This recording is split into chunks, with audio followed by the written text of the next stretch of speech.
2019 நம்முடைய நாடாளுமன்ற உறுப்பினர் தமிழச்சி தங்கப்பாடி வெற்றி பெற்று பார்லிமெண்ட்டுக்கு போனார். எல்லாரும் டிவியில பார்த்திருப்போம். தமிழ்நாட்டு எம்பி எல்லாம் பொறுப்பேற்றுக்கிட்டாங்க. எல்லாம் தமிழ்லயே பொறுப்பேற்றுக்கிட்டாங்க. பெரியார் வாழ்க, அண்ணா வாழ்க, தமிழ் வாழ்க, கலைஞர் வாழ்க, தளபதி வாழ்க, தமிழ்லயே பொறுப்பேற்றுக்கிட்டாங்க. எத்தனை பேரு? 40 பேருமே. சில அம்பேத்கர் வாழ்கன்னாங்க, சில காமராஜர் வாழ்கன்னாங்க, சில ராஜீவ்காந்தி வாழ்கன்னாங்க. ஆனால் 40 பேரும் தமிழ்நாட்டு எம்பிக்கள், 39 பேர் 19ல பொறுப்பேற்றுக்கிட்டாங்க. இதை ஒரு குஜராத் பீகார் எம்பி உட்கார்ந்து பார்த்துட்டு இருந்திருக்காரு. என்னன்னா இவன் வரான், தென்னாட்டு இருக்கு, இந்தியாவில் கடைசி ஸ்டேட்டு, மூலையில் இருக்கிற ஒரு மாநிலம், அவங்க 39 பேரும் தமிழையே பொறுப்பேற்றுக்கிறான். அப்படி இவருக்கு உள்ள ஒரு ஆர்வ கோளாறு சபாநாயகர் அவர் நம்பரை கூப்பிடுறார், பொறுப்பேற்றுக்க. நல்லா கவனிக்கணும்.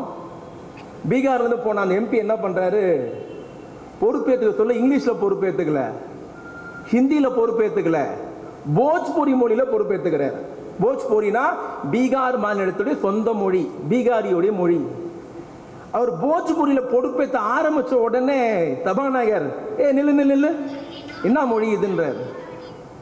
அந்த எம்பி சொல்றாரு, டிவியில் லைவ் ஓடுது, இதனுடைய தாய்மொழி, நான் பீகாரி, நான் பீகார் மொழியில தான் பொறுப்பேற்றுக் கொள்வேன் அப்படின்னு இவர் சொல்றாரு.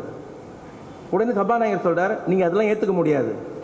ஒன்னும் ஏத்துனா ஹிந்தியில ஏத்துக்கோ, இல்ல இங்கிலீஷ்ல ஏத்துக்கோ, போஜ்பூரில் ஏத்துக்க முடியாதுன்ட்டு அந்த திமிரு பிடிச்சி பீகார் எம்பி திருப்பி கேட்கறான். அப்ப தமிழ்நாட்டு எம்பி மட்டும் தமிழ்ல ஏத்துக்கிட்டான், நான் ஏன் தாய்மொழியில் ஏத்துக்க கூடாதுன்னு கேட்கறான். அப்ப சபாநாயகர் சொன்னார், அவனுடைய மொழி 9வது அட்டவணையில் இருக்கிறது, உன்னுடைய மொழி 9வது அட்டவணையில் இல்லை, ஆகவே ஏற்றுக்க முடியாதுன்ட்டு சபாநாயகர் சொன்ன உடனே அந்த பீகார் எம்பி என்ன தெரியுமா சொன்னா, என்ன சார் பண்றது, என் ஸ்டேட்ல கலைஞர் கருணாநிதினு ஒருத்தன் பிறக்கல, பிறந்திருந்தால் என் மொழி பாதுகாக்கப்பட்டிருக்கும்.